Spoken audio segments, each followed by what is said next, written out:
എല്ലാവർക്കും നമസ്കാരം. നമ്മുടെ ഒരു പുതിയ വീഡിയോയിലേക്ക്. ഇന്നത്തെ വീഡിയോയിലൂടെ ഒരു ക്ഷേത്രത്തെയാണ് പരിചയപ്പെടുന്നത്. കൈലാസം ശ്രീ ശക്തി ഗണപതി ക്ഷേത്രം എന്നാണ് പേര്. സ്ഥലം തട്ടത്തുമലയാണ്.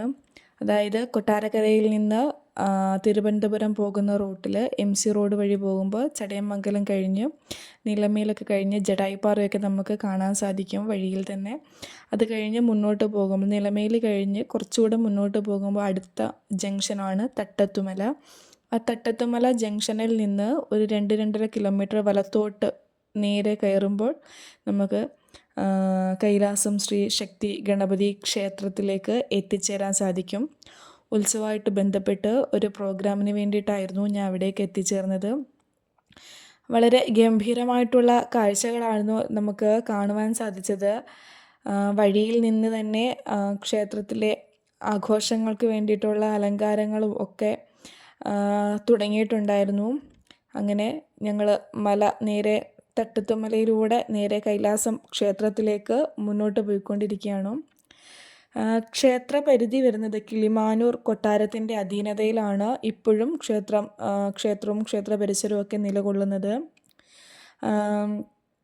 ക്ഷേത്രത്തിൻ്റെ ഒരു ഐതിഹ്യം പറയുകയാണെങ്കിൽ അന്നത്തെ അവകാശിയായിട്ടുള്ള KK വർമ്മ സാറ്, അതായത് അഡ്വക്കേറ്റ് ആയിരുന്നു അദ്ദേഹം ഒരു ഗണപതി ഭക്തൻ കൂടിയായിരുന്നു.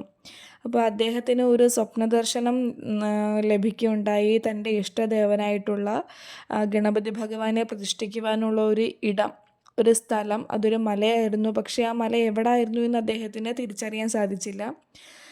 അങ്ങനെ കുറേ നാൾ അദ്ദേഹം ആ പരിസരമൊക്കെ വന്ന് അന്വേഷിച്ചു, കണ്ടെത്താൻ സാധിച്ചില്ല. പിന്നെ ഒരു വട്ടം തട്ടത്തുമലയിലേക്ക് വരികയും അവിടെ ഈ മലയിലേക്ക് എത്തിച്ചേരുന്ന സമയത്ത് തന്നെ അദ്ദേഹത്തിന് മനസ്സിലായി തൻ്റെ സ്വപ്നദർശനം ഈ മലയായിരുന്നല്ലോ എന്ന്. അങ്ങനെ ഉടൻ തന്നെ അദ്ദേഹം തൻ്റെ ഇഷ്ടദേവനായിട്ടുള്ള ഗണപതി ഭഗവാനെ അവിടെ പ്രതിഷ്ഠിക്കുവാനുള്ള കാര്യങ്ങളൊക്കെ ചെയ്തു. എന്നാൽ അതിലും വർഷങ്ങൾക്ക് മുമ്പേ തന്നെ ഇവിടെ മറ്റൊരു പ്രതിഷ്ഠ ഉണ്ടായിരുന്നു.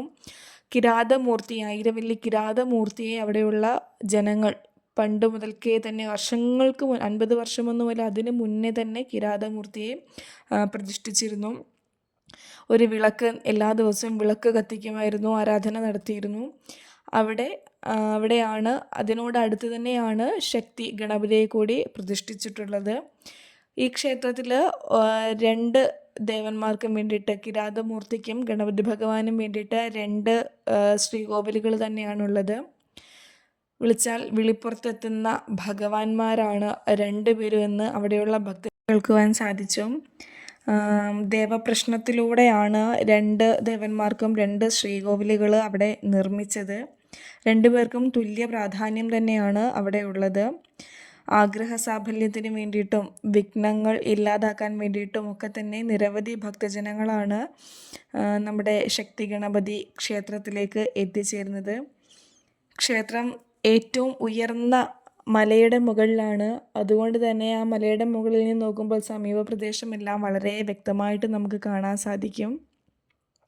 സൂര്യോദയവും സൂര്യാസ്തമയവും ഒക്കെ നമുക്ക് ഈ ക്ഷേത്രത്തിൽ നിന്നാൽ തന്നെ നമുക്ക് കാണാൻ സാധിക്കും. വളരെയധികം പ്രകൃതി രമണീയമായിട്ടുള്ള, പ്രകൃതിയോട് ഇണങ്ങി ചേർന്നിരിക്കുന്ന ഒരു ഇടമാണ് ക്ഷേത്രം. ക്ഷേത്രത്തിൽ പ്രദക്ഷിണം വെച്ചതിൻ്റെയും ക്ഷേത്ര ആരാധന നടത്തിയതിൻ്റെയും അതിൽ നിന്ന് മനസ്സിലാക്കിയത് വെച്ച് വളരെയധികം പോസിറ്റീവ് എനർജി തരുന്ന ഒരു ക്ഷേത്രം തന്നെയാണ് നമ്മുടെ കൈലാസം ശ്രീ ശക്തി ഗണപതി ക്ഷേത്രം. നിരവധി ഭക്തജനങ്ങളാണ് ഇവിടേക്ക് എത്തിച്ചേരുന്നത്. ഭക്തജനങ്ങളുടെ ഒരു സാഗരം കാണുമ്പോൾ തന്നെ എത്രമാത്രം ചൈതന്യവത്താണ്, അല്ലെങ്കിൽ ഭക്തജനങ്ങൾക്ക് എത്രമാത്രം പ്രിയപ്പെട്ടതാണ് തട്ടത്തുമല ശ്രീ ശക്തി ഗണപതി കൈലാസ ക്ഷേത്രം എന്ന് നമുക്ക് മനസ്സിലാക്കാൻ സാധിക്കും. എല്ലാവരും ഒരു തവണയെങ്കിലും പോയി ക്ഷേത്ര ദർശനം നടത്തേണ്ട ഒരു ക്ഷേത്രമാണ് കൈലാസം എന്ന് വിളിക്കപ്പെടുന്ന ശ്രീ ശക്തി ഗണപതി ക്ഷേത്രം. എല്ലാ സജ്ജനങ്ങളും ഒരു തവണയെങ്കിലും അവിടേക്ക് എത്തിച്ചേർന്ന് ക്ഷേത്ര ദർശനം നടത്തി സായുജ്യമണയുക. ഇത്രയും പറഞ്ഞുകൊണ്ട് ഇന്നത്തെ ഈ വീഡിയോ അവസാനിപ്പിക്കുകയാണ്. എല്ലാവർക്കും ഒരിക്കൽ കൂടി നന്ദി.